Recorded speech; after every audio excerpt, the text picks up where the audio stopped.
Hi guys! Itutur ko lang kayo kung saan kami nag-stay dito sa hotel sa Tiekadi, Kerala, India. Ito nga pala yung isa sa problema ko, yung ang taas ng lagayan nila ng kanilang towel at hindi ko siya abot. Sinubukan kong tumalon-talon at hindi ko pa rin siya naabot. Kaya kumuha na ako ng something panukit para maabot ko siya kasi nahihiya naman akong utusan yung aking biyanan para kunin yung towel para sa akin. Habang nasa banyo nga yung aking biyanan ay nag-video muna ako kasi kapag tinitignan niya ako ay hindi ako makapag-video dahil nga ako'y nahihiya na mag-video lang. Mahilig sila sa picture lang guys, pero pagka video ayaw nila, parang camera shy sila sa video, ganon. Nilabhan ko nga yung ibang mga damit namin guys dahil nung papunta na kami dito ay sumuka si Mark doon sa car, kaya ayan, ayaw ko namang bumaho yung mga damit kaya nilabhan ko na siya. At ito na nga, pumunta kami sa somewhere para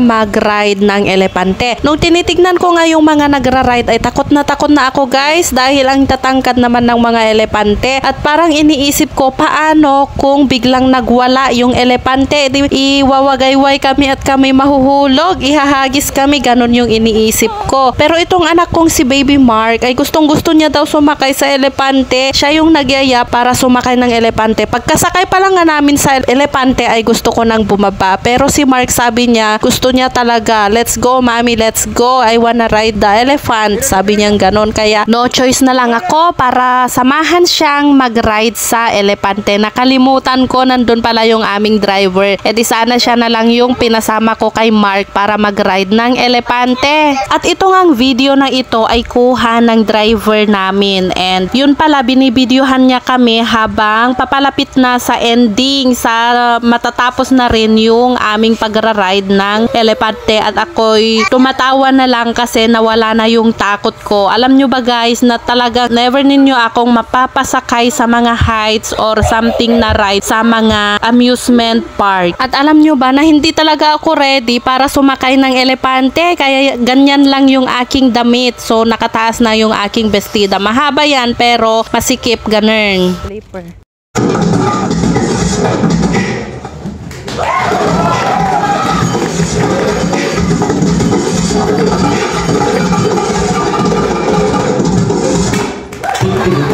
Dito lang siguro sa mga kitchen.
Flashlights.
चरमाने वंदे